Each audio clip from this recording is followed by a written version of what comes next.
The Swedish Nyckelharpa is a beautifully sounding and generous instrument, allowing many people to get a nice and rewarding sound early on in their musical journey. Yet, while we want to sound something like this,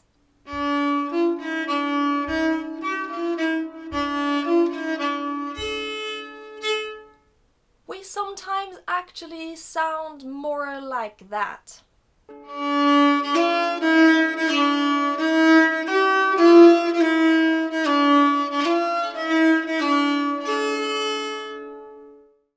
Hey folkies, I'm Emelie Waldken, a musician on fiddle and Swedish Nyckelharpa, and in this video I will try to help you sound better on the latter. So this type of unclear, unclean, messy, forced or unnatural sound, which I will refer to during the rest of this video as the unclear sound, is something I've heard very often on Nyckelharpa. And when you're a beginner and you sound a bit messy and so on, that's totally fine. You're a beginner, you're not supposed to play perfectly from the start. Else, what would be the fun in learning an instrument, right? There is no shame in being a beginner. We have all been there, we have all started from the start. Yet I've heard many Nyckelharpa players still sound like this after years of playing. Some of them have even played longer than I have. Yet they still have this kind of sound. And even some musicians who play on stage or in recordings have this kind of unclear sound on Nyckelharpa. Often it's musicians who are already really good on other instruments and just pick up the Nyckelharpa along the way because it's nice, because they want a nice backing track or something, and they don't really have the time to practice yet another instrument, and it sounds good enough for the backing track or something, but I personally hear that type of sound and it disturbs me. It can even ruin an entire musical piece. And I know I'm not the only one. I've heard other people talk about this type of unclear sound, and of course the way it sounds weird or unclear depends totally on the musician we're talking about. But it's a common problem, and I think it's not that hard to fix. At least I have identified 3 big components of it. Not the only ones, but 3 big ones, in my opinion, and I will take you through tips and exercises in order to address them. Hopefully get rid of them completely, but at least getting better at them, and in general sounding better on Nyckelharpa. The first component to an unclear and forced sound is the position and direction of the bow. And this is especially true for people who come from other bowed instruments, violin, cello, and so on. The mistake is trying to keep the bow parallel to the bridge. This does not work on Nyckelharpa. And I will show you why. When you try to keep your bow parallel to your bridge at all times, when reaching the tip, you will need to slide your elbow along the tailpiece to keep the tip parallel to the bridge. And the thing is, your right elbow is already the one that holds the instrument down. It already has a purpose. It's keeping everything stable. So if you try to move it, you still need to have that pressure, yet you try to move it at the same time. So there is a lot of work to be done with your elbow, and that work is completely unnecessary. And it actually very often gives a forced and artificial feeling and probably sound, because you have this extra work to do there. So what we do on Nyckelharpa is we find a good spot for our elbow that allows us to keep the Nyckelharpa in the right angle, and once we have found it, we keep it there. We leave the elbow there in the same place all the time, and we bow from the elbow down. So we only move the lower arm. And therefore, what is gonna happen is that we're gonna bow around.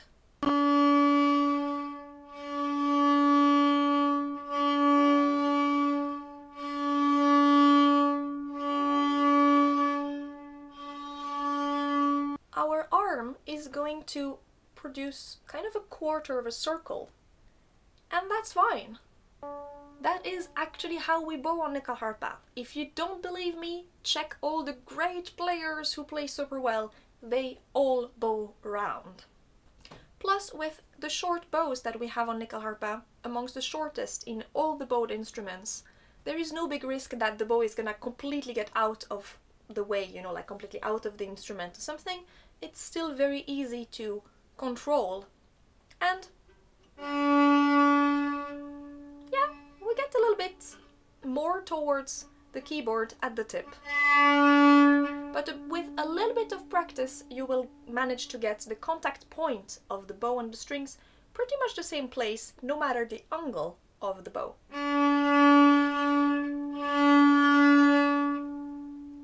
Parenthesis, it is actually very possible to bow parallel to the bridge at all times if you are holding your Nyckelharpa in the Didier François way, where the bowing arm is much freer and therefore you can actually control the direction of the bow and keep it parallel to the bridge all the time. But most Nyckelharpa players, the huge majority, actually hold the Nyckelharpa with the bowing arm over. And in that case, it is not possible to bow parallel to the bridge and have a good sound at the same time. End of parenthesis. A bit more difficult is the second component of this unclear sound, which is the bad timing of the keys and the bow.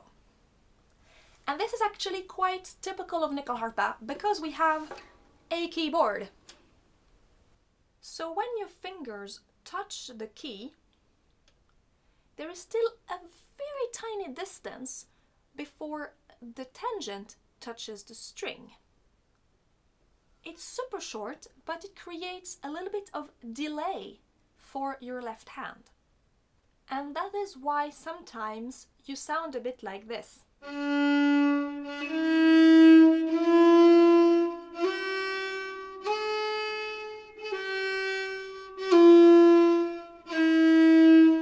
There is a little bit of noise in the beginning of each note, in the beginning of each bowing, because the tangent is not on its string yet. So what you need is to have a left hand that is a little bit earlier than your bow. Of course, you have many different bowing patterns. You can bind several notes in one bow, but just for now, to simplify it, we're talking about one note, one bowing. The first little trick I can give you is where to look. If you look at your fingers on the keys, then your brain might think, oh, the finger is now on the key. My work is done here, I can move on to the next note. I can think about the next note already. But maybe you haven't yet pressed and the tangent has not touched the string yet. But your brain has already moved on. This is not really the case for everyone, and it depends a lot on how big the distances are in your keyboard, and pretty much every Nyckelharpa keyboard is different, so you know. But it can help you to not look at your fingers directly, plus this is quite bad for your neck because you need to look quite a lot down, but to look up there, where you can see the keys actually sticking out, and not just where your finger lands. But not all Nyckelharpa have an open back, like mine, which I think is quite silly. I think we actually should have open keyboards, back of the keyboards, on all Nyckelharpas, because it weighs less and you can see things better, but that's just my opinion. You can also look directly in the keyboard, and here you can really see when the tangent touches the string. So your brain might understand, okay, now there's actually this contact between the tangent and the string, so now I can move on to the next note. Anyways, the best help to get rid of this problem is to focus not on the eyes, but on the sound. So close your eyes or look at something else than your fingers and simply practice very acutely aware of what you're doing. So you take a little bit of melody, scale or other pattern and you play it very patiently and slowly. It needs to be very, very easy so you don't need to focus on anything else than just the timing. So you put the finger, press the key, you feel the contact between the tangent and the string, and then you bow. And then you put the next finger, you feel the contact between the tangent and the string, and you bow.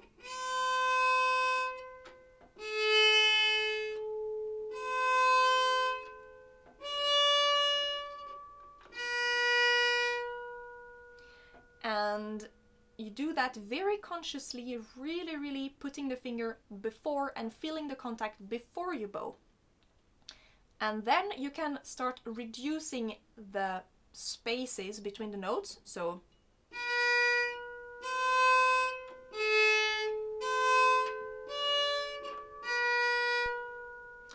and then you can start increasing the tempo very slowly, very patiently. And as soon as it sounds a little bit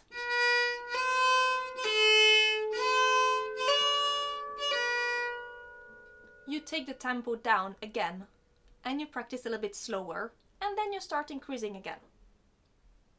Once this first little bit goes well, you take another little piece, another little melody, and you do the same. And you just do that with many different little patterns.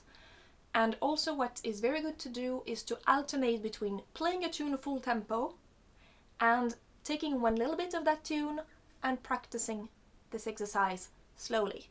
And then playing full tempo and then practicing another little bit slowly, focusing on the timing of the fingers and the bow. This will tell your brain that, oh wait, we're switching all the time between focusing on the timing and playing tunes full tempo, so I should probably focus on the timing when I'm playing full tempo. You're trying to trick your brain. It's not easy, but practice, patience and all this, you should get there. Now let's move on to the third component I have identified for this unclear sound. The forced bow changes. This problem is common to all bowed instruments, except the hurdy-gurdy that does not have bow changes that much. But for all bows looking like this, when you have a bow change, so when you change the direction of your bow, there is a very short moment when your bow is not going to be moving. It's actually gonna be stopped.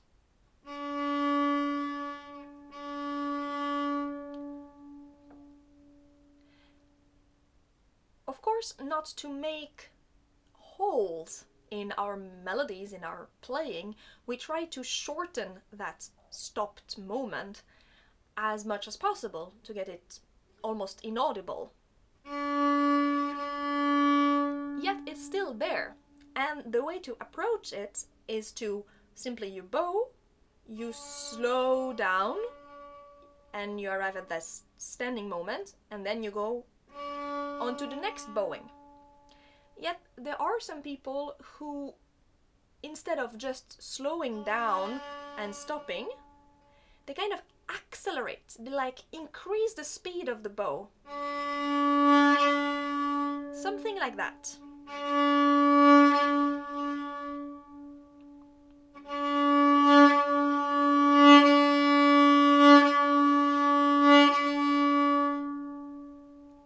So the effortless way of changing bow direction is like walking towards a wall, and when you arrive close to the wall, you slow down, you stop, and then you go in the other direction.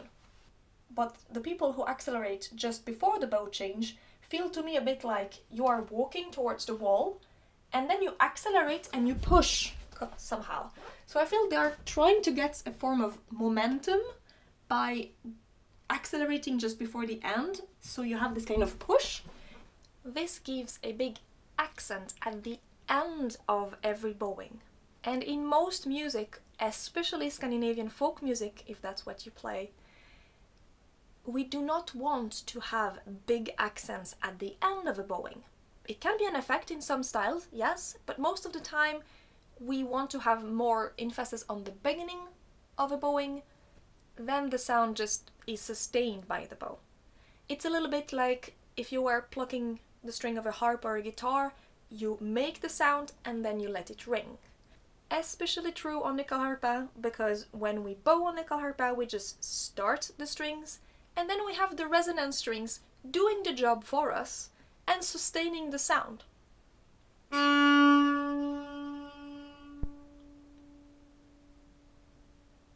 So putting a lot of energy at the end of the bowing is really unnecessary, completely, and it creates these weird accents, not exactly where we want them. The first little tip is that you do not need to use the entire bow all the time. That might sound very logical to many of you, but it feels that it might be behind a part of this problem, at least. So if you play a note and your note is done, rhythmically speaking, and you need to move on to the next one, and you have not used all the bow, well, that's not a problem. You do not need to artificially use the rest of bow. You just change bow where you are, and you've ignored the rest of the bow. But then really fixing that problem, again, is about patience and practice. Very similarly to the exercise for fixing the bad timing, we are going to take a little bit of a melody and play it very, very slowly and focus on just the bowing. So we're gonna put in a note, we're gonna bow, and we're gonna focus on the end of the bowing and slowing down and stopping.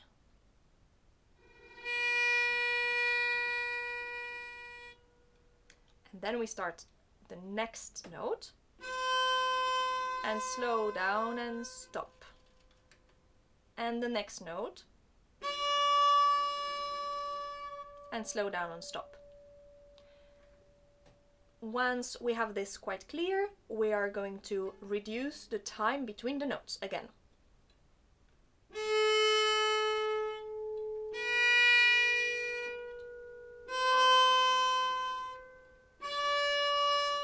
And we really focus on not doing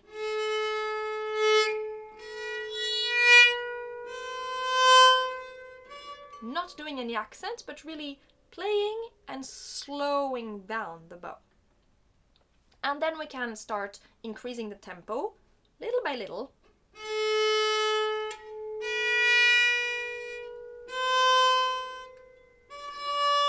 And as soon as it sounds something like